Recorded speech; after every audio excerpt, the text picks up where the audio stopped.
लोकसभा में मेरे साथी रहे हुए और आज देश में जो लोकसभा के चुनाव हो रहे हैं, जिनमें से बहुत लोगों का ध्यान मुख्य रूप से उत्तर प्रदेश पर केंद्रित है, क्योंकि मैं जब पूरे देश का सोचता हूं तो मुझे लगता है कि केंद्र की सरकार के कारण राष्ट्र का कुप्रबंध हो गया है, देश की जनता को बहुत कष्ट हो रहा है। लेकिन प्रदेशों में से छांटता हूं तो किसी प्रदेश की ऐसी दुर्वस्था नहीं है जैसे हिंदुस्तान के सबसे बड़े प्रदेश उत्तर प्रदेश। लगातार दो सरकारें ऐसी आई हैं कि जिन्होंने इस क्षेत्र के सारे वातावरण को कलुषित किया।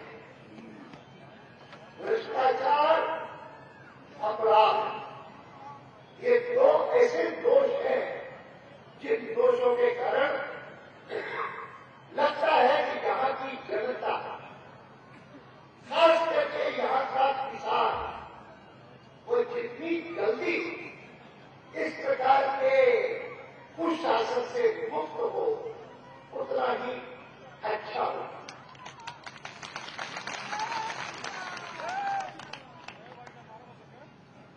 दुनिया के बहुत सारे देशों में लोकतंत्र है,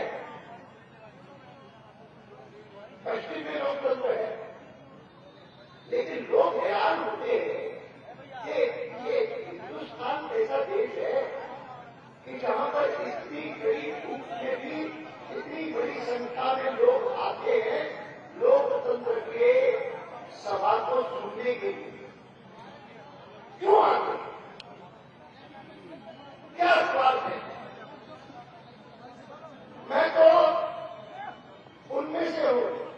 मुझे सौभाग्य प्राप्त हुआ कि भारत जब स्वतंत्र हुआ 1947 में और 1950 में भारत का संविधान बना, तो संविधान को बनते हुए देखा।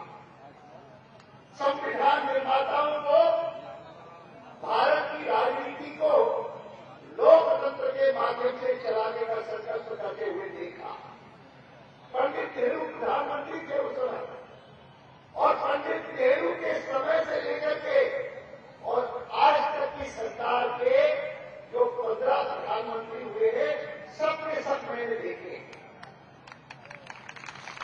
ये 15 चुनाव होने वाला है लोकसभा, और मैंने 14 लोकसभा के चुनावों में भाग लिया है,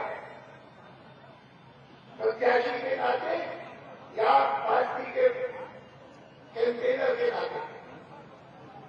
और इसीलिए मैं जब भी कभी इस प्रकार की सभाएं देखता हूं, लोगों का उत्साह देखता हूं, लोगों के मन में ये इच्छा देखता हूं कि मेरा देश अच्छा कैसे बने मेरे माध्यम से, मेरा वोट भारत को उन्नत कैसे बनाए, इसलिए वो सुनने आते हैं। तो मन में बहुत आदर पैदा होता है यहाँ की जनता के। और चुनाव में पहली बार भी आया हूं, कई बार आया, और जब भी आता हूं यहाँ के गन्ना किसानों की बात मुझे बताई जाती है कि कैसे दुखी है, कैसे परेशान है, कैसे मिलें बंद पड़ी रहती है, बीमार पड़ी रहती है, और मिलें चलती भी है तो गन्ना किसानों को उनका भुगतान नहीं होता, उनके पैसे नहीं मिलते। 2 साल पहले मैंने एक यात्रा की, वो थी तो भारत सुरक्षा यात्रा। लेकिन उस भारत सुरक्षा यात्रा के दौरान मैं जब आंध्र में गया, मैं जब महाराष्ट्र के विदर्भ में गया, तो समझे रह गया। मैंने कहा दुनिया का कौन सा ऐसा देश है जहां पर हजारों की संख्या में किसान आत्महत्या करते हैं? दुनिया को कोई देश नहीं है, अकेला हमारा भारत है। और मुझे इस बात की खुशी है कि आज भारतीय जनता पार्टी की सरकार कई प्रदेशों में है,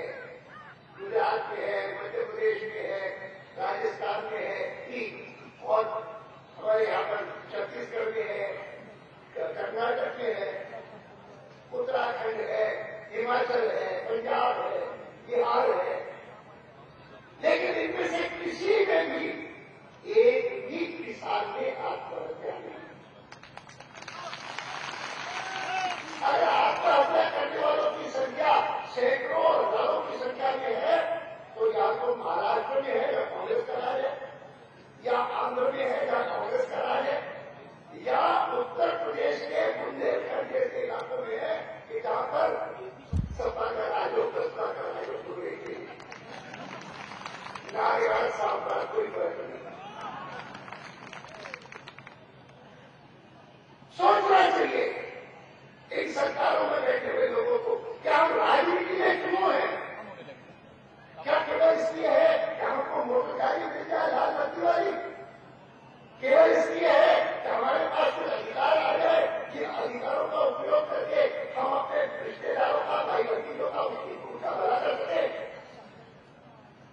बहनों और भाइयों, मैं जिक्र कर रहा था कि मैं तो 1951 में भारत की जनसंघ की जब स्थापना की डॉक्टर श्यामा प्रसाद मुखर्जी ने, तब से लेकर के राजनीति में डॉक्टर मुखर्जी ने जब पार्टी बनाई तो पंडित दीनदयाल उपाध्याय जैसे हमारे देश के नेता, श्री अटल बिहारी वाजपेयी जी जैसे हमारे देश के नेता, श्री नानाजी देशमुख जैसे हमारे नेता, ऐसे नेता, और उनके साथ मैं उस समय उम्र में कम था, मैं उनके साथ सम्मिलित हुआ इस पार्टी में। कभी भूल नहीं सकता हूं कि उस समय भारत आजाद हुआ था और भारत का आजादी के साथ साथ विभाजन भी हुआ था। तो डॉक्टर मुखर्जी ने पहला देश को एक वाक्य दिया। उन्होंने कहा कि भारत का एक बार विभाजन हो गया, दोबारा हम विभाजन नहीं होने देंगे। उन्होंने कहा कि हम ये बात को बर्दाश्त नहीं करेंगे कि कोई जम्मू कश्मीर को हमारे देश से अलग करके ले जाए, पाकिस्तान उस पर हमला करके, और हम इस बात को भी बर्दाश्त नहीं करेंगे कि जो पंडित नेहरू ने व्यवस्था की है कि इस देश में जम्मू कश्मीर भारत का हिस्सा तो बन गया, लेकिन तिरंगा झंडा वो नई दिल्ली में तो लहरा सकता है, जम्मू कश्मीर में नहीं लहरा सकता। इसको बर्दाश्त नहीं करूंगा। और उन्होंने देश का आह्वान किया, जनसंघ का आह्वान किया कि एक देश में दो विधान, एक देश में दो प्रधान, एक देश में दो निशान नहीं चलेंगे। देश की एकता के साथ भारतीय जनसंघ का एक प्रकार से काम शुरू हुआ, और ऐसे नेता थे डॉक्टर श्यामा प्रसाद मुखर्जी, जिसने न केवल उस आंदोलन का नेतृत्व किया, लेकिन उस आंदोलन के लिए, तिरंगे झंडे के सम्मान के लिए, राष्ट्रपति का अधिकार क्षेत्र जम्मू कश्मीर का भी हो, इसके लिए इलेक्शन कमीशन का अधिकार क्षेत्र, सुप्रीम कोर्ट का अधिकार क्षेत्र जम्मू कश्मीर का भी हो, इसके लिए अपने प्राणों की बलि कर स्वयं बलिदान हो गए। ये थे हमारे डॉक्टर श्यामा प्रसाद मुखर्जी। और तब से लेकर के आज तक मैं जब भारतीय जनसंघ और भारतीय जनता पार्टी के इतिहास का स्मरण करता हूं, तो सबको कहता हूं कि मेरे साथी यहां बैठे हैं, ये धीरे धीरे लोकसभा में जाना चाहते हैं, तो क्यों जाना चाहते हैं, इस बात को समझिए। जनता को कहता हूं कि क्यों हम राजनीति में हैं, इसको समझिए। देश की एकता के लिए, देश की उन्नति के लिए, हिंदुत्व के लिए। आखिर तो ये देश जो है वो आज लोकतंत्री देश है, यह देश आज सेक्युलर देश है। क्यों है? क्योंकि इस देश में प्राचीन काल से हिंदू तत्व ज्ञान सिखाता है कि राष्ट्र एक नागरिक और दूसरे नागरिक के बीच में इस आधार पर भेदभाव नहीं करेगा कि उसकी ईश्वर की आराधना की पद्धति कौन सी है। किसी भी मार्ग से ईश्वर की आराधना करो, तुम सरकार की नजरों में बराबर हो।